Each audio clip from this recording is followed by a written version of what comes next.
Coucou les amis, bienvenue sur Tiboudi, la culture geek. Nouveau produit de geek aujourd'hui que je vais vous présenter.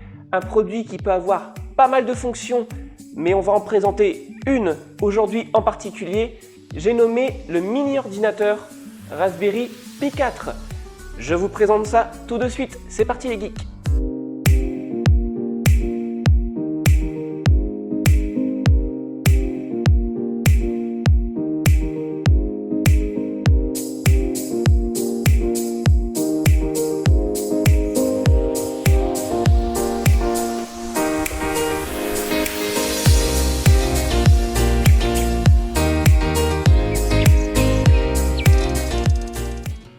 Alors le Raspberry Pi 4, qu'est-ce que c'est?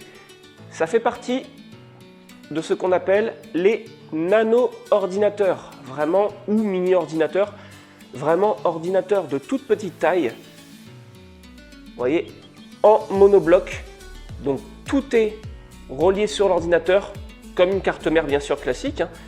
Vous trouverez donc des ports USB 3, USB 2, port réseau RJ45, un lecteur de carte micro SD, à savoir que les Raspberry n'ont pas de mémoire interne, d'où l'intérêt donc de mettre une carte micro SD à l'intérieur. Port USB-C pour l'alimentation électrique de la Raspberry et également deux sorties micro HDMI. Les sorties micro HDMI vont vous permettre du coup de relier la Raspberry à un écran de télévision, à un ou deux moniteurs d'ordinateur pour pouvoir l'utiliser comme un petit ordinateur à part entière. La Raspberry Pi 4, la version que je possède, a 4 Go de mémoire vive. Vous la trouvez en 2 voire 8 Go. Attention, ça reste un nano ordinateur, donc dans des puissances assez basiques. On va vraiment l'utiliser pour un usage très simple. Dans ces usages, vous pouvez trouver plusieurs choses. La partie, par exemple, ordinateur de rétro gaming avec un logiciel comme Recalbox, c'est ce que nous allons présenter aujourd'hui. Vous pouvez également l'utiliser en tant que tout petit ordinateur en mettant par exemple un système comme Linux à l'intérieur pour vraiment faire un PC très basique de navigation internet, de bureautique très simple. Ou encore, si je viens brancher un disque dur externe sur mes ports USB, l'utiliser en tant que disque dur réseau à distance, pourquoi pas, port RJ45. La Raspberry Pi 4, dans ses nouvelles fonctions comparées au Raspberry Pi 3 ou Pi 2 que vous pouvez trouver encore sur internet mais difficilement en vente, remplacé par la Pi 4, possède en plus, ce qui est vachement pratique, le Bluetooth et le Wi-Fi. Pour la connexion internet sans fil, relier clavier, souris ou casque, c'est vachement pratique. Aujourd'hui, on va donc s'intéresser à la partie rétro gaming de la Raspberry Pi 4 via le logiciel Recalbox que je vais vous présenter tout de suite dans l'installation de ce logiciel, et je vais vous présenter également le petit boîtier que j'ai choisi pour pouvoir protéger et on va dire donner un côté esthétique à la Raspberry. C'est parti pour la présentation et l'installation de Recalbox. Voilà donc la Raspberry Pi 4, kit d'installation que je me suis procuré sur Amazon. Je vous mettrai bien sûr dans la description vidéo les liens. La Raspberry Pi 4, donc à la base c'est vraiment vendu dans ce petit carton. Là vous pouvez trouver sur Amazon le modèle seul ou comme je l'ai pris le modèle en starter kit. Bien faire attention, le modèle seul sera vraiment fourni uniquement avec la Raspberry. Vous n'allez avoir aucun câble, aucun bloc d'alimentation, aucun système de ventilation. Le produit sera vraiment fourni seul. J'ai fait le calcul entre acheter la Raspberry Pi 4 seule et le starter kit. Donc le starter kit qui comprend la Raspberry, la carte mémoire, là en l'occurrence c'était une SanDisk en 32 Go, la ventilation, les câbles bien sûr micro HDMI, c'est beaucoup plus rentable. Généralement vous pouvez gagner une dizaine d'euros facilement à acheter le pack complet. Là par exemple on est sur la marque la Beats. Donc c'est vraiment beaucoup plus rentable d'acheter le pack complet que d'acheter la Raspberry seule. Je vais vous dévoiler donc dans la boîte le contenu. Donc vous allez avoir la Raspberry Pi 4. Hop. Donc la Raspberry en fait Pi 4 à la base, quand vous unboxez la boîte, est sur le dessus. Donc là, le modèle en 4 Go, hein, vous l'avez. En version, on va dire, standard, elle se fait également en 2 et en 8 Go. Alors en 8 Go, pour un usage très simple, du rétro gaming, du petit PC, des choses comme ça, il n'y a pas forcément d'intérêt. La 4 Go suffit largement, hein, sans aucun problème. Donc, dans ce pack, vous allez trouver le câble donc HDMI, micro HDMI. Donc on est bien sur du micro HDMI hein, derrière la Raspberry. Bien faire attention à ça. C'est pas de l'HDMI classique. Hein. On va le retrouver. Hop, juste là, les deux ports micro HDMI qui vous permet, s'il y a besoin, également de brancher un double moniteur dessus, hein, ce qui peut être pratique. Donc vous allez trouver le câble micro HDMI. Il est fourni également avec le petit boîtier. Et en plus du petit boîtier, vous allez avoir également le ventilateur. Sachant que je vais vous montrer hein, pour brancher le ventilateur sur le boîtier. Moi, je l'ai fait du coup sur mon petit boîtier NES pour du rétro gaming. C'est vrai que c'est un peu plus sympa de rappeler cet esprit ancienne console. Mais le petit boîtier et le ventilateur sont fournis avec si vous désirez plutôt avoir un usage bureautique. Vous allez également avoir, ce qui est très important, les dissipateurs de chaleur qui sont fournis avec la Raspberry Pi 4. Donc les dissipateurs de chaleur, c'est ce que vous allez trouver ici. Donc là, c'est une version, vous voyez, argentée. Moi, avec mon boîtier NES, j'avais les versions dorées. Donc en fait, à positionner juste là, ce qui permet de beaucoup mieux dissiper, comme son nom l'indique, bien sûr, la chaleur du Raspberry, éviter à la chauffe. Vous allez peut-être trouver des avis sur Internet qui disent comme quoi la Raspberry est assez bruyante. Perso, je trouve pas du tout. Oui, on entend un bruit de ventilation, hein, comme pour un ordinateur, mais voilà, ça turbine pas à fond. Moi, je trouve perso que c'est pas tellement bruyant. Surtout que quand on joue, voilà, on a le son à côté, donc on n'entend pas du tout la Raspberry. Hein. Perso, j'ai été étonné de ça, mais voilà, en bonne surprise, c'est pas du tout bruyant. Vous avez également, en plus, les petits tournevis. Et moi, je l'ai déjà installé dans ma Raspberry. Là, c'était le petit boîtier où il y avait ma carte micro SD. Donc en petit boîtier, on va mettre ça hop, de côté. Moi je m'étais procuré le petit boîtier Nest for Pi. Donc c'est en fait ce boîtier là, donc qui vous permet, on va procéder aussi bien sûr à l'installation, de mettre la Raspberry à l'intérieur et bien sûr d'avoir un accès direct à toutes les connectiques. Vous pouvez également trouver le Nest for Case également sur Amazon. Je vais vous mettre la photo juste à côté. En fait, c'est le même principe de boîtier, un petit peu plus grand, sauf que vous pouvez, au lieu de mettre une carte mémoire, mettre un SSD, comme vous pouvez le voir, à l'intérieur de la cartouche, de la simulation de cartouche, pour avoir un stockage un peu plus important.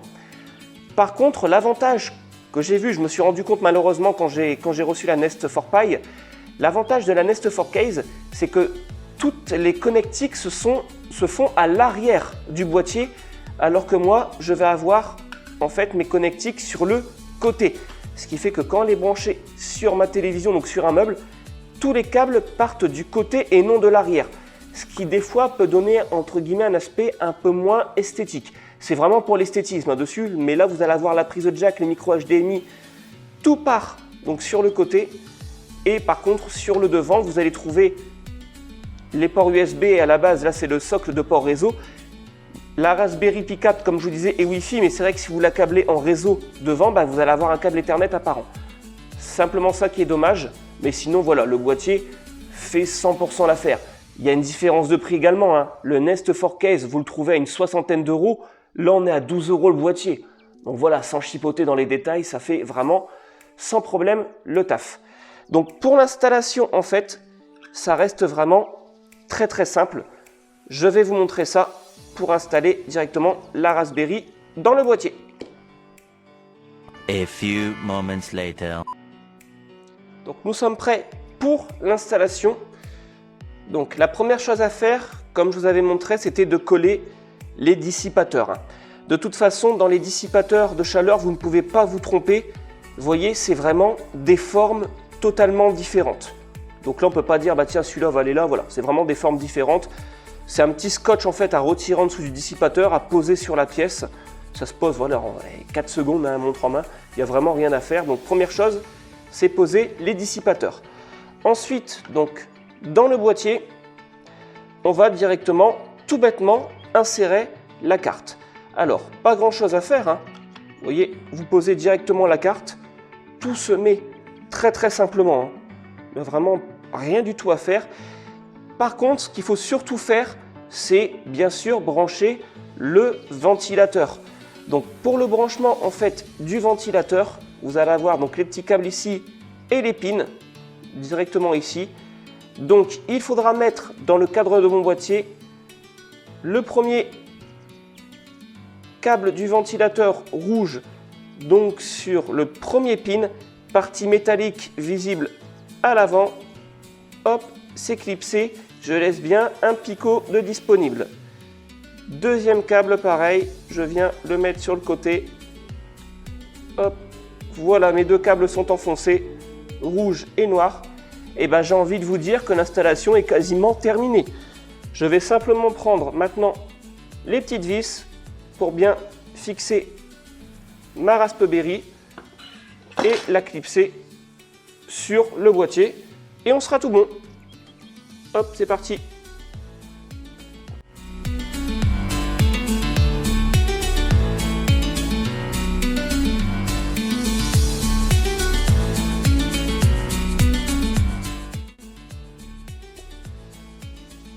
Voilà, une fois que mes vis sont installées, je prends tout bêtement mon petit capot et je viens, alors déjà on va mettre les câbles, voilà, légèrement bien sûr à l'intérieur, hein, pour pas les bloquer.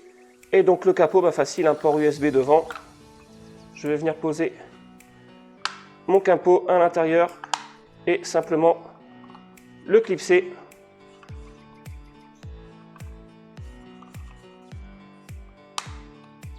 Et voilà. Donc là j'ai bien mes ports USB, RJ45, prise jack, micro USB, le port USB-C, le lecteur micro SD et la ventilation. L'installation du boîtier est totalement terminée, il n'y a pas grand chose à faire. Maintenant je vous montre directement la partie logicielle pour installer Recalbox sur le boîtier. C'est parti! Donc là, je suis sur Google pour installer la Recalbox. Donc je tape simplement Recalbox, hein, dans la barre de recherche. Le premier lien, et donc j'arrive sur le site français en plus de Recalbox. Le lien que vous allez avoir à gauche, donc Cubi, ça vous permet de créer votre Recalbox personnalisé avec vos boîtiers, voilà, de les acheter en ligne directement. Nous, on a déjà donc le boîtier, hein, pour la Raspberry Pi 4. Donc je vais faire Download Recalbox. Donc, je clique sur Download. Il va me demander ensuite sur quel système je souhaite installer Recalbox. Android, PC, console portable ou Raspberry Pi. Donc je clique sur ma Raspberry Pi. J'ai la version 4, comme je vous disais tout à l'heure, hein, la 3, la 2, la 0, vous la trouvez quasiment plus. Donc autant partir sur la version 4.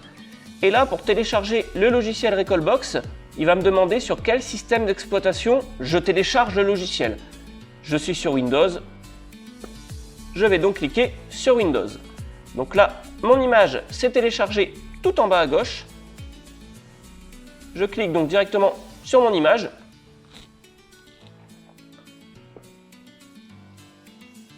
Je valide l'installation. Donc là, il me demande mon système d'exploitation, donc vraiment le système Raspberry classique. Je peux également utiliser Kodi, qui est un peu un media center, hein, pour tous vos stockages photos, musique, vidéo en réseau. Je choisis vraiment mon système. Donc nous, on est dans le rétro gaming. Donc on va partir sur le rétro gaming et sur Recalbox. Donc là, Recalbox pour Raspberry Pi 4.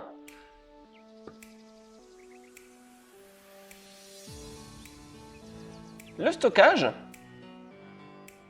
Sur quel périphérique je vais le mettre? Donc moi, j'ai ma carte SD. Je clique sur ma carte SD et écrire. Donc là, mon logiciel va s'occuper du formatage directement de ma carte mémoire pour vraiment la rendre compatible avec ma Raspberry Pi 4. Il va écrire le logiciel et il va également le vérifier pour être sûr qu'il se soit bien téléchargé et bien installé, qu'il n'y ait vraiment aucun plantage au démarrage du logiciel. On va accélérer un peu.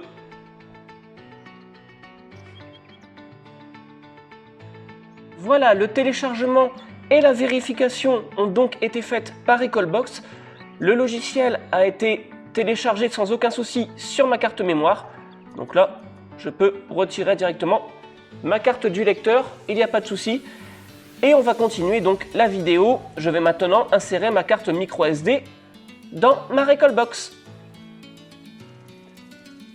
Voilà, je vais donc, maintenant ma carte micro SD est insérée, brancher ma Recalbox. Donc là, je vais mettre l'alimentation USB type C et ma prise micro HDMI.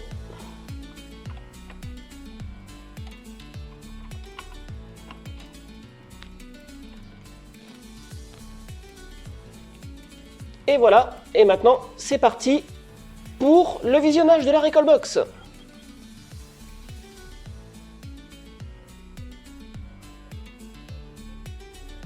La Recalbox est donc en lancement.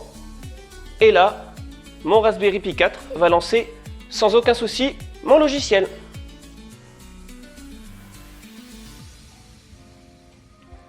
Donc on voit vraiment l'interface qui est assez rétro. Vous pouvez également installer bien sûr d'autres thèmes sur la Recalbox pour avoir des affichages différents. Donc là, je vais vous montrer en fait l'installation après de la manette de la Recalbox. Donc là, c'est une manette imitation Super Nintendo, hein. Je vous mettrai le lien également dans la description, que je vais utiliser pour brancher sur ma Recalbox. Donc tout bêtement, hein, sur le port USB en façade.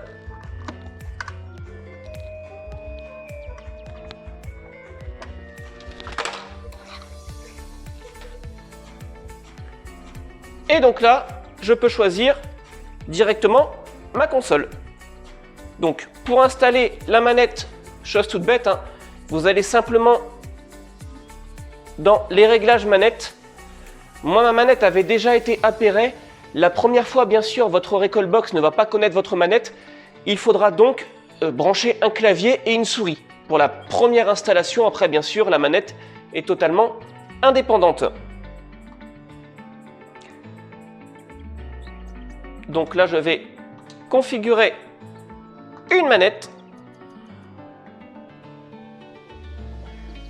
Donc tout bêtement, la flèche du haut, la flèche du bas, la flèche de gauche, la flèche de droite. Les joysticks, après, j'ai pas forcément besoin de les utiliser. Donc on peut passer le bouton A, le bouton B, le bouton X, le bouton Y, le Start, le Select, le L1, le R1, L2, R2 pour mes rétro gaming, je n'utilise pas, L3, R3 non plus. Et Hotkey, on va faire la touche Select. Ok, ma manette est configurée. On va maintenant pouvoir lancer nos jeux. Donc je vais par exemple aller sur l'émulateur Nintendo NES. Donc là, c'est vraiment toutes les consoles que vous pouvez trouver, hein, la Master System, la Nintendo, la Super Nintendo. Vous avez vraiment une multitude de consoles. Donc on va lancer par exemple le premier émulateur Nintendo NES. Là, vous trouvez la majorité des jeux qu'on peut installer directement sur la console. Et on va lancer donc bien sûr le plus connu de la NES, hein, qui restait Super Mario Bros, associé à Duck Hunt, vraiment le jeu de canard, hein, au pistolet à l'époque. Donc là, je vais choisir mon Super Mario. Et c'est parti!